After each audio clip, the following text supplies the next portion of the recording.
Assalamualaikum warahmatullahi wabarakatuh. Apa kabar anak soleh dan soleha? Semoga baik dan dalam lindungan Allah Subhanahu wa Ta'ala. Kali ini bertemu lagi dengan Bu Anis di pembelajaran 1, 2, dan 3 di tema 5G subtema 1. Tapi Ibu merangkum pembelajaran IPS ya. Sebelum memulai pembelajaran kali ini, ada baiknya kita melafazkan lafaz basmalah. Bismillahirrahmanirrahim. Materi pembelajarannya itu cukup padat, yaitu kedatangan bangsa Eropa di Indonesia, masa penjajahan Belanda di Indonesia, masa penjajahan Inggris di Indonesia, serta serangan kerajaan Aceh terhadap Portugis. Baik, bagaimana bangsa Eropa bisa datang ke Indonesia? Yuk kita lanjutkan. Wah, bangsa Eropa datang itu karena ingin mendapatkan rempah-rempah yang ada di Indonesia. Rempah-rempahnya itu ada kayu manis, ada gula lawang, kapulaga Jawa, adas manis, jintan, pala, ketumbar, merica, cengkeh. Wah, banyak sekali ya. Nah, apakah rempah-rempah itu? Rempah-rempah merupakan komoditas perdagangan yang sangat ternilai, bahkan nilainya setara dengan emas. Mengapa bangsa Eropa mencari rempah-rempah? Karena harganya mahal.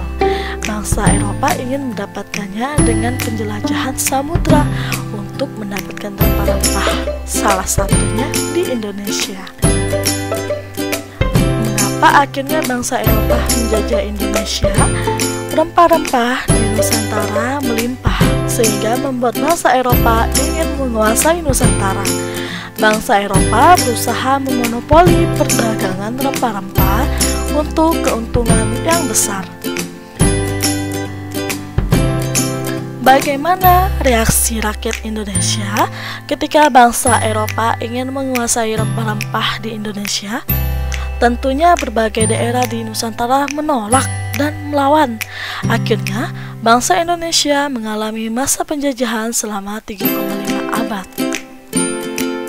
Faktor kedatangan bangsa Eropa di Indonesia. Pertama, terputusnya jalur perdagangan. Hubungan perdagangan antara Eropa dengan Timur Tengah terputus terjadinya perang salib. Hal itu Eropa mencari dunia baru dengan pedagang-pedagang untuk mendapatkan rempah-rempah.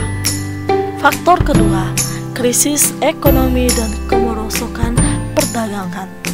Bangsa Eropa terpuruk karena harga rempah-rempah mahal. Mereka mencari rempah-rempah dari asalnya, yaitu dunia timur, meliputi Asia Timur dan Asia Tenggara, salah satunya Indonesia bagian timur adalah Maluku. 3. Pencarian rempah-rempah. Harga rempah sangat mahal sejajar harga emas. Oleh karena itu, bangsa Eropa melakukan penjelajahan di samudra. Lanjut, keempat, penjelajahan samudra. Pada akhir abad ke-25, faktor yang mendorong penjelajahan yaitu mencari rempah-rempah dengan keuntungan sebanyak-banyaknya. Berkembangnya ilmu pengetahuan seperti kompas dan pembuatan kapal rahasia bumi, keadaan geografi dan bangsa yang tinggal di belahan dunia. Untuk pertama kali bangsa Eropa, khususnya Portugis, tiba di Indonesia bagian timur, yaitu di Maluku pada tahun 1512. 3. Tujuan penjelajahan samudra. Tujuannya yang pertama itu mencari kekayaan gold. Harga rempah mahal, sehingga menjadi tujuan utama bangsa Eropa untuk mendapatkan keuntungan melimpah.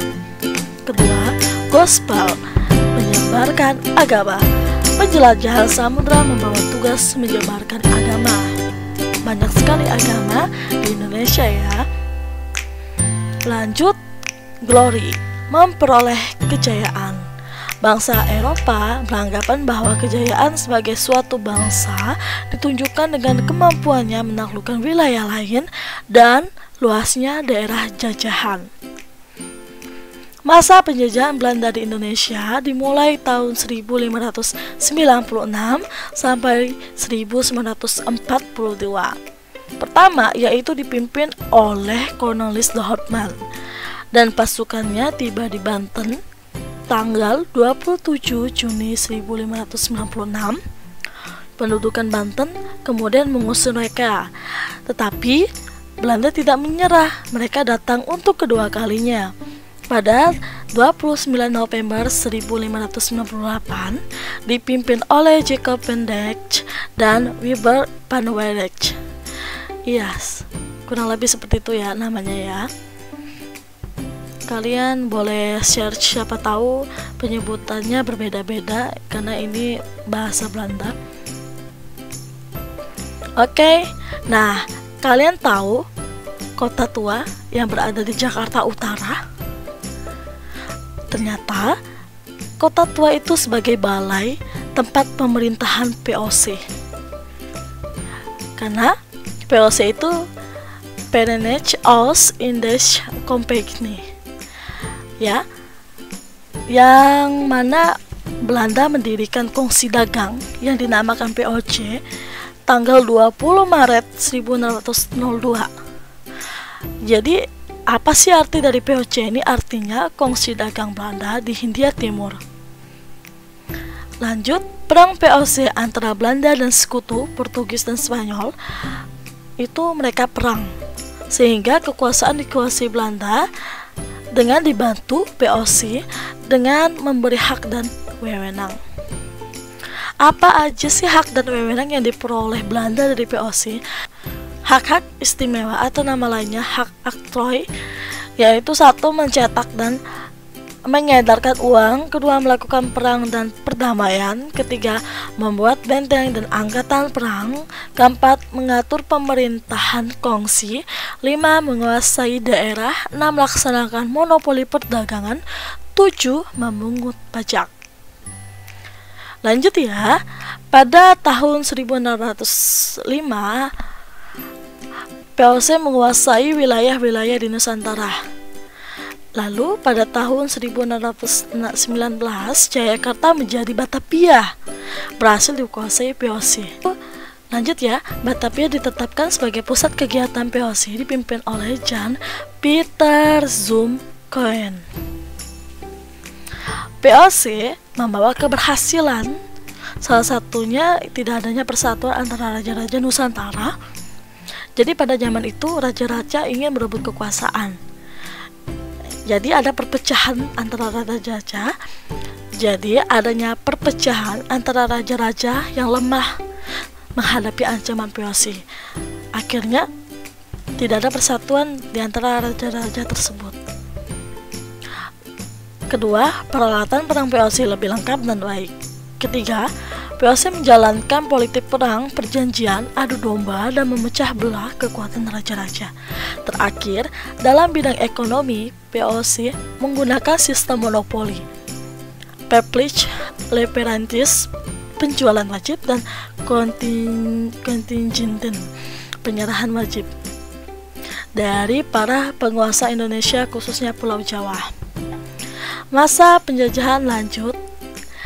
Jadi meskipun telah melakukan monopoli, VOC mulai mengalami kehancuran karena korupsi. Nah, ini salah satu peninggalan gedung Belanda galangan VOC di daerah Jakarta Utara juga ya. Apa aja sih kemunduran itu penyebabnya? Satu, banyaknya korupsi dilakukan oleh pejabat VOC. Kedua, VOC menanggung biaya perang dalam menghadapi perlawanan rakyat yang sangat besar. Ketiga, VOC mengalami persaingan dagang dengan kongsi dagang Inggris dan Prancis. Terakhir, pendudukan Prancis terhadap negeri Belanda pada tahun 1795. VOC dibubarkan pada tanggal 31 Desember 1799. Sejak 1 Januari 1800, pemerintah Belanda mengambil alih kekuasaan VOC di Nusantara. Pemerintah menamai wilayah Nusantara dengan sebutan Hindia Belanda. kebijakan Belanda yang membuat penderitaan rakyat di Nusantara, yaitu seperti kerja paksa, rodi, penarikan pajak, dan tanah paksa, kultur stelsel, tanah paksa, kultur stelsel. Oke. Masa penjajahan Belanda pun dilanjutkan oleh kebijakan Belanda. Oke, ini kerja paksa oleh program Gubernur Jenderal Herman Williams dan Mendes. Namanya kerja rodi tahun 1762 sampai 1818. Proyek itu membangun jalan raya pos panjangnya kurang lebih 1000 km sepanjang Pulau Jawa dan Anyer, Banten sampai Panarukan, Jawa Timur. Kedua, penarikan pajak, menyerahkan sebagian besar hasil bumi kepada pemerintah Belanda, misalnya pajak tanah, keluarga, pindah tempat, bangunan, penjualan, penghasilan, tontonan, dan pekerjaan. Terakhir itu ada tanah paksa, kultur stelsel, dikeluarkan oleh Gubernur Jenderal Johannes van Bosch, misalnya mewajibkan setiap desa menyisihkan tanahnya untuk ditanai komoditas ekspor, khususnya tarum atau ikan nila, kopi, dan tebu. Masa penjajahan di Inggris. Penjajahan Inggris di Indonesia berlangsung singkat, sekitar 5 tahun, 1811 sampai 1816. Penyerangan di Pulau Jawa menggunakan 60 kapal dan berhasil menguasai Batavia pada 26 Agustus 1811. Kemudian diteruskan dengan Perjanjian Tuntang pada 18 September 1811, di mana Belanda menyerahkan Indonesia kepada Inggris. Jadi adanya Perjanjian Tuntang ini, Belanda menyerahkan kekuasaannya kepada Inggris gitu. Penjajahan Inggris itu dipimpin oleh gubernur bernama Stamford Raffles, diangkat pada 19 Oktober 1811 dan menjabat selama 5 tahun. Jadi kebijakan Raffles itu, pertama, pemerintahan. Raffles membagi Pulau Jawa menjadi 16 karesiden, dibagi menjadi wilayah kabupaten dan dipimpin oleh seorang bupati. Kedua, bidang ekonomi, Raffles melakukan sewa tanah. Ketiga, hukum, dan terakhir sosial. Lanjut, serangan kerajaan Aceh terhadap Portugis. Oke, untuk serangan kerajaan Aceh terhadap Portugis di halaman 27. Kalian juga bisa baca sampai 28 ya. Tapi di sini Ibu akan jelaskan. Oke, jadi sejak kedatangan Portugis dipimpin oleh Alfonso de Albuquerque di Malaka pada tahun 1511. Oke, jadi ini terjadi permusuhan antara Portugis dan Kesultanan Aceh. Sultan Aceh itu diperintah oleh Sultan Ali Mughid Shah. Lalu mereka menganggap bahwa orang Portugis itu merupakan saingan dalam politik, ekonomi, dan penyebaran agama. Latar belakang perlawanan rakyat Aceh itu, pertama, karena adanya monopoli perdagangan oleh Portugis. Kedua, pelarangan terhadap orang-orang Aceh untuk berdagang dan berlayar di Laut Merah. Ketiga, penangkapan kapal-kapal Aceh oleh Portugis. Portugis harus diusir dari Malaka. Rakyat Aceh melakukan persiapan dengan langkah-langkah. Satu, melengkapi kapal-kapal dagang Aceh dengan persenjataan meriam dan prajurit. Kedua, mendatangkan bantuan persenjataan, sejumlah tentara dan beberapa ahli dari Turki pada tahun 1567. Dan ketiga, mendatangkan bantuan persenjataan dari Kalikut dan Jepara. Lanjut ya, setelah bantuan datang, Aceh lalu melancarkan serangan kepada Portugis. Portugis itu mati-matian bertahan di benteng Formosa. Portugis harus melakukan semua kekuatannya diserahkan dengan penyerangan terhadap Aceh. Ini dapat digagalkan. Nah, mereka ingin balas dendam, datang lagi pada tahun 1569. Balik menyerang Aceh, tetapi serangan Portugis di Aceh dapat digagalkan oleh pasukan Aceh. Jadi gagal 2 kali ya. Sultan Iskandar Muda sebagai pemimpin Kesultanan Aceh berjuang mengusir Portugis dengan cara melumpuhkan kekuatan Portugis seperti blokade perdagangan. Sultan Aceh melarang daerah-daerah yang dikuasai Aceh menjadi dengan tidak menjual.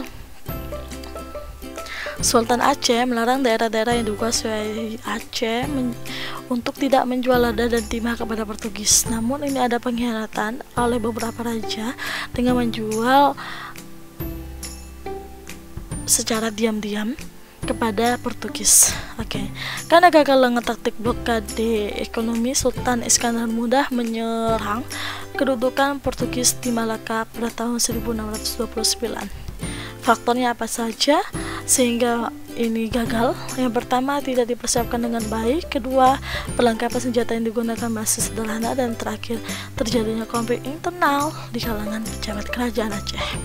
Mengenal tokoh pahlawan dalam perlawanan Belanda. Di sini ada Sultan Agung Hanyokrokusumo. Lanjut ya. Jadi Sultan ini Sultan Agung Hanyokrokusumo itu adalah Raja Kesultanan Mataram.